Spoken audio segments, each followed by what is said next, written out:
Hello and welcome back to the Squirrel Heed YouTube channel, and welcome to Matchweek 13, the review of the weekend's action. And we had some hellish games. You can see at the bottom there, Crystal Palace versus Swansea, unbelievable, 5-4. We had some unbelievable results, but I'm going to kick off, as we always do, going from top to bottom. I'm working from Saturday to Sunday, which is where the Premier League games were this weekend. And I'm kicking off, obviously, with Liverpool versus Sunderland, which is up there at the top. It wasn't the first kickoff, but it's at the top of my list anyway, because it's the favoured team. And obviously, Liverpool come out with a 2-0 victory against Sunderland. We made hard work of it. They did indeed put a lot of people behind the ball, and it was very, very difficult for Liverpool to even try and break down. Made even a little bit harder, obviously, with the likes of, with Philippe Coutinho going off injured. Now, obviously, today it's been confirmed he's had his scan and he's out for 5 to 6 weeks. It's not as bad as it could have been. Could have been a much lengthier one, but it's still quite bad. It's a very integral period right now so we're going to be going into December. He's most likely going to be out for most of January, maybe halfway through January, come back, something like that. Depends how the recovery goes and if he avoids re-injuring it. But Liverpool, Origi came on. Origi looked immense. And that was very, very positive, because now we still have options. We still have many, many options. And this is why it's concerning. We are going to miss Coutinho. Obviously, we're going to miss Coutinho. But let's also look at the positives. We won the game, scored 2 goals. One was a penalty and scored by James Milner. Very, very good goal by Origi. He scored one similar last year, and it was very, very nice goal. Very nicely taken goal. Beautiful to see. Didn't see it coming, and it was very nice to see it go in. And the penalty by Milner, very nicely taken.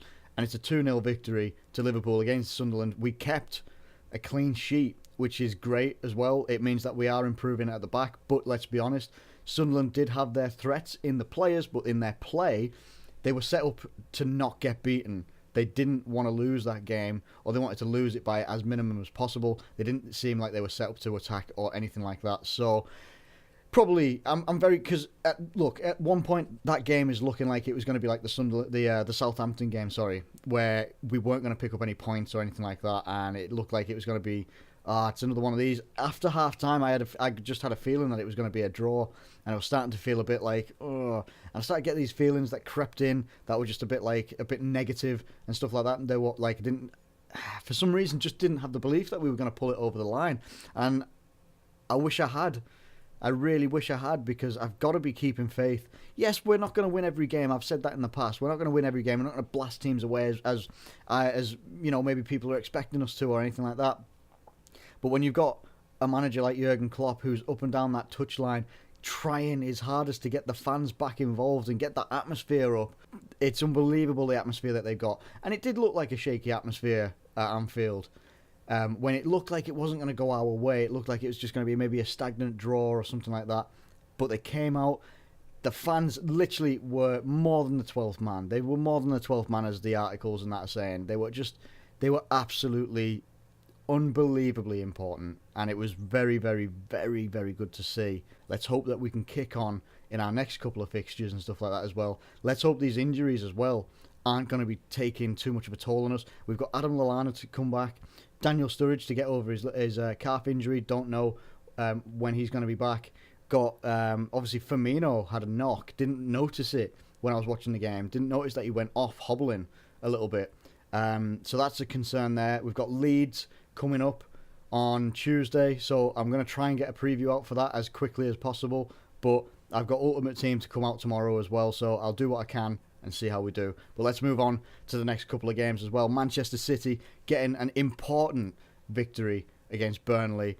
It's one of those at the moment. I thought that Manchester City have so far been scraping lately have been scraping a couple of victories here and there, and they've done kind of the same thing here, but it's one of those things. They've got to scrape these results sometimes. You have to, and as long as you're getting the results, it doesn't really matter how you get them. You're not going to have a game like the Swansea versus Palace. You're not going to have these 9-goal thrillers. You're not going to be able to keep a clean sheet and score 4-5 goals. It just doesn't happen. You see the problems that Burnley caused Arsenal when they lost 1-0 at the death. They lost 1-0 to that Koscielny goal, which was apparently, it could have been handball. I'm pretty sure it was handball at the time. what Burnley have done to Man United, and they kept that unbelievable clean sheet after like 37 shots on target and 18 shots on target or something like that. Unbelievable stuff. It really, really was unbelievable performance for Burnley, and they do pose their threats. And they did show that against Manchester City, but Manchester City just had the quality to overcome that. And they did overcome it with a 2-1 victory. Very good victory for Man City. Keeps them in the hunt in the top four and in the title race as well. Hull City versus West Brom ended as a draw. Probably a fair result on the run of things, but I did expect more from West Brom.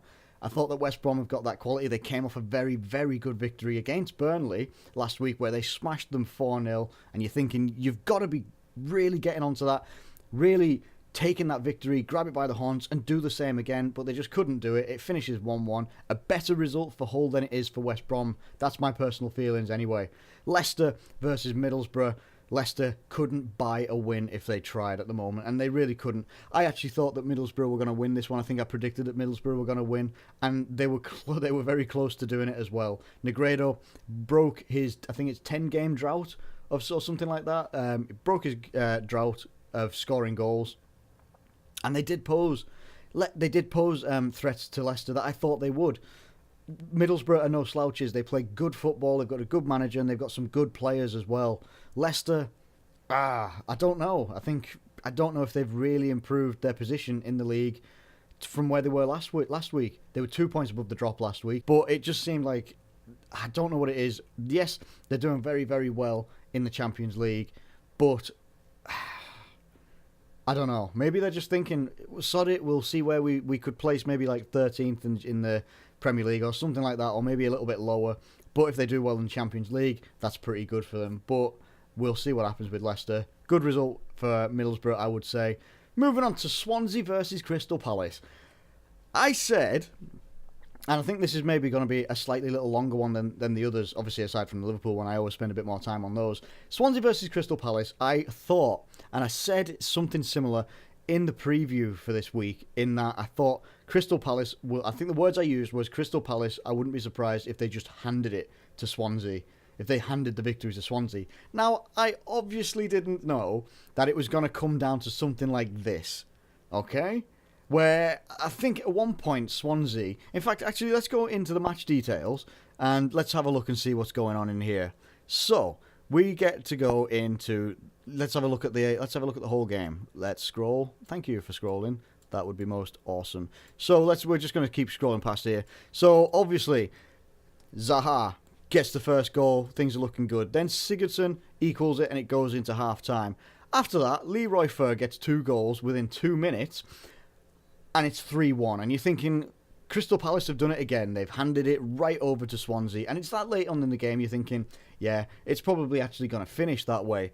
Then all of a sudden, out of nowhere, James Tompkins comes in. Jack Cork scores an own goal. And 2 minutes later after that, Christian Benteke brings them back into it. It's 4-3 and Crystal Palace are probably buzzing off this one. They're away from home. They're 4-3 up. It's 6 minutes until the 90th minute and whatever is extra time after that. You're thinking, hold out. We've done this against Norwich. I'm not saying that this doesn't happen before. Last year, we had it against Norwich and we won 5-4. We were on the winning end of that one.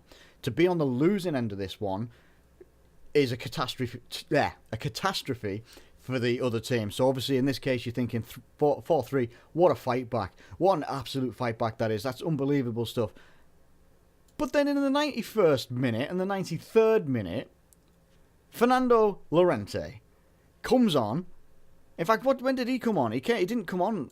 I think he came on quite early. Well, 66th minute. He comes on. They're obviously thinking, right, we'll get another striker on, see what damage we can do. He pops up 91st and 93rd minute and scores 2 goals, and it ends 5-4 for Swansea.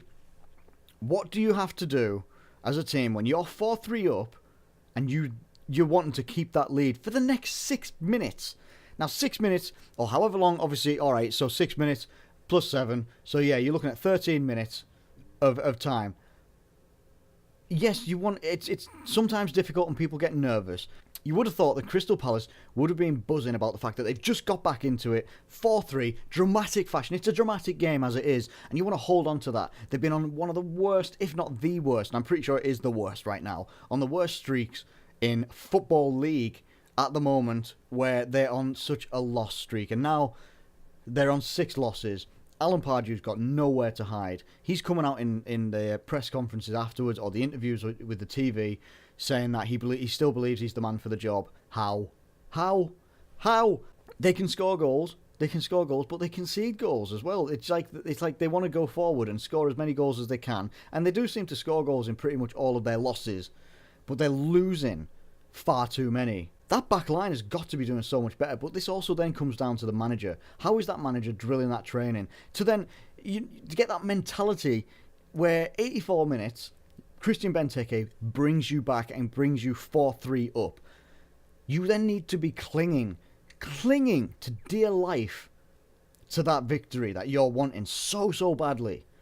And they can't. They just threw it away and handed it over to Swansea. And it's a great victory for Swansea. Bob Bradley will be buzzing his tits off of this one.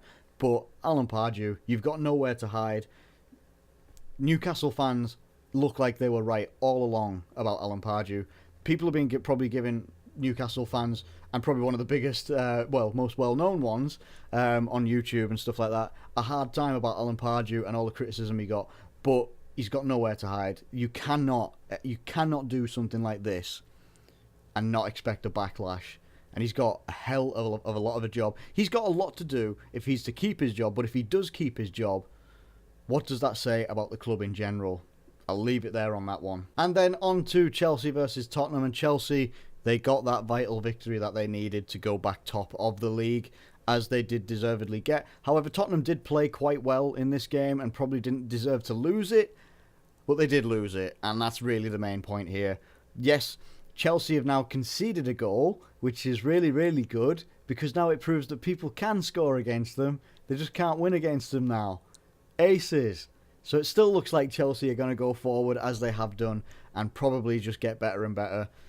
Look, it's one of those. Chelsea are set up right now in a very good way. They're set up so well in an attacking sense and a defensive sense, and that's so hard to come by. There's so many teams that can be set up. Look at most Pulis teams, okay, on their day. Look at most Pulis teams set up very, very well. Defensively, very hard to break down. Going forward, sometimes not so much, though. They'll sometimes struggle to score goals or be creative.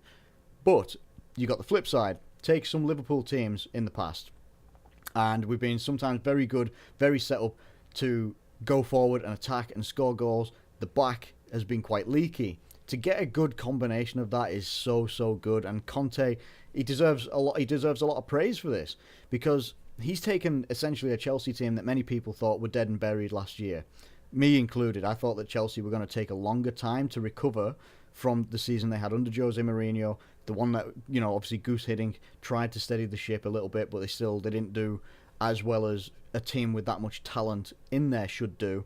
But credit to them, they've come out in this season. He changed things when he knew things weren't going very well for Chelsea. He changed that formation, changed things how he wanted them to do. He adapted, and his adaptability is unbelievable. But the one thing that you do get with these as well, and it seems to be rival managers right now that are just like telling Antonio Conte to calm down on the touchline. It's like, why? Why would you want to do that? Because it's working for him. So it's working for him. He's getting the crowd up massively. You just look at the example of Liverpool as well, and how in touch with Jurgen Klopp that the fan base is there. Antonio Conte is doing the same thing there. You can see how passionate he is about how that team's playing. Whether they're losing, which is very, very rare at the moment, very rare, or when they're winning, which is more likely these days at the moment. And when they're winning and they're playing very well, his passion is there. It connects with the fans. The fans are loving it. That's what you want these days. Tottenham at the moment need to start performing a lot better. They did perform well, but they're not performing well enough to actually win games at the moment, which is obviously the key thing here, is that you need to be winning games in this league to get further up in the league as well. They've just come out of the Champions League. They're not going to be wanting to go for Europa League next year and stuff like that, so they're going to have to book their ideas up. Someone's going to have to drop an absolute bollock in the top 4 for Tottenham to even get a sniff of getting in there. So they've got a job on their hands this season, but well done to Chelsea, unfortunately. And we move on to the final 4 matches. Watford versus Stoke. Now, Watford versus Stoke, when you look at it on the run of things were quite equal. The possession, the shots and stuff like that. The fact that Stoke only had 1 shot on target and it went in is quite something. as well. But they were pretty equal in most parts here, down to the free kicks and down to, things like that. Obviously, the throw-ins. There's obviously going to be some differences in there as well. But it was just, and the fact that it was a Gomez own goal. Now, Charlie Adam headers it in. And it really is an unfortunate one. And it brings back memories of what Aurelio Gomez was like at Tottenham. And it's not fair, actually, for that to happen. Because Charlie Austin, he heads it and it hits the inside of the post. It starts to bobble in. Keeper can't react quick enough to get his feet sorted and his hands sorted, and it bounces in off him. It's an own goal, and it's very unfortunate. That's kind of the quality of this match, though. There really wasn't a great deal on show. Watford weren't able to break down Stoke, and Stoke, apart from that, didn't really do a lot. So it's a good victory for Stoke, bad loss for Watford. They move on to their next games. Now we move on to Arsenal versus Bournemouth. And for a lot of this game, I do have to say, it took Arsenal a long, long time to get into this game properly. Yes, they won 3-1, but that is a misleading victory in my opinion. Bournemouth played some wonderful football. They really did. And I'm not taking anything away from Arsenal here at all. They got the victory and they had the quality. Sanchez was unbelievable. He was working so damn hard. That first half, he was the standout player because he was running his arse into the ground, trying to make things happen, trying to create, trying to link the players. Bournemouth were, at some point, bossing Arsenal in passing and possession. And it was unbelievable because Arsenal are at home. You're expecting Arsenal to come out firing. They've had a bit of a negativity about them lately because they're either, when they're getting their draws or when they are getting some victories, they're not playing the best football and they have been scraping through a little bit here and there. But for them to come out, they win 3-1. Bournemouth deserve, they deserved more from that game, I must say. They deserved at least a draw, in my opinion, but they just didn't have that end product quality that Arsenal have, and they ended up losing 3-1. It's a tough one to take for Bournemouth, I think, because I think that they actually did perform very, very well. They just came up against when they took their chances, a clinical Arsenal. Manchester United versus West Ham. Yeah. Not the best of games. Had, obviously, a pretty good goal from West Ham, a pretty good goal from Manchester United, if I'm being honest. It was a cracking lob ball from Pogba right onto the bonce of Ibrahimovic, and I can't take it away from them. It was a good goal. Kind of about it though, really. There wasn't a great deal going on. Just kind of bog standard, really. It's probably a better result for West Ham than it is for Manchester United. Man United obviously need to be looking for the victories, and there's all this sort of business now where people are saying they're closer to the drop zone than they are to the champions, not the champions, sorry, the people that are top of the league. Look, that's kind of neither here nor there. Where are they closer to the relegation zone or top of the league? Who cares? It's still only 13 games in. There's a long season still left to go for everybody, not just Manchester United. But they will be frustrated. Jose Mourinho getting sent to the stands again. It's one of those when you maybe see it back and you see Paul Pogba. Look, there's two sides of it. You see Paul Pogba dive and it's a bit like, You see it from some other angles as well, and you see, is he actually just trying to get away from a very, very fast swinging kick? If he'd have maybe stayed there, they're going to make contact with his legs. Is there a possible injury? Is he trying to get out the way? I'm not entirely sure. It's one of those at the moment. It's probably harsh on Pogba, but the reaction of Mourinho, it's got to be a bit more. It's got to be, again, there's two sides to that, because people will obviously turn around and say he's showing some passion on the sidelines, and Klopp shows a lot of passion on the sidelines, is in the ear of the fourth official a lot, just getting some communication there, getting his thoughts across and stuff like that, and he doesn't get sent off. I'm not defending Mourinho, I'm really not. I've got my opinions on Mourinho, and they aren't the most positive ones, but I think getting sent to the stands again for that one, and I think the more going off his personality and his, and his past, his history, that's what I was looking for, and his criticism of referees and stuff like that. I think the referees probably more going on that instead of actually just assessing it as it is, as trying to look at it as if it was just any other manager. For that to be the actual main talking point of this game kind of sums it up a little bit. The game was a bit drab. That is the biggest talking point of it. They'll both move on. They haven't lost games. They'll take that as a positive, I imagine. And then Southampton crap all over the Ronald Koeman return when he returned with Everton. And, well, they didn't necessarily crap all over it, but look, it was a 1-0 win. Nice Charlie Austin goal, but it's one of those, innit? I've said it time and time again because Lukaku said it. Now, I actually want to go and have a look into this game as well. And I want to look into it and see exactly what went on. Because apart from Charlie Austin's goal, in the very, very first minute, okay, and I want to look at chances, actually.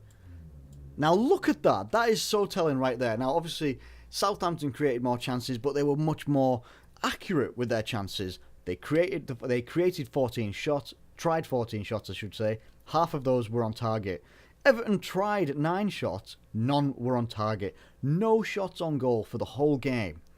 That is unbelievable and very, very telling of what I've been saying for weeks, because Lukaku came out and said it himself. He needs to be creating his own chances, taking the chances that are given to him, being much more clinical, and that actually goes for the whole team as well. And it just is not happening for Everton right now. Something is happening at Everton, and it's wrong, because they've got some quality players that have shown in the past. Lukaku has been a very good goal scorer for Everton over the past couple of seasons that he's been there. But for this season, it just ain't happening. And they have to sort that out big time and very, very quickly soon.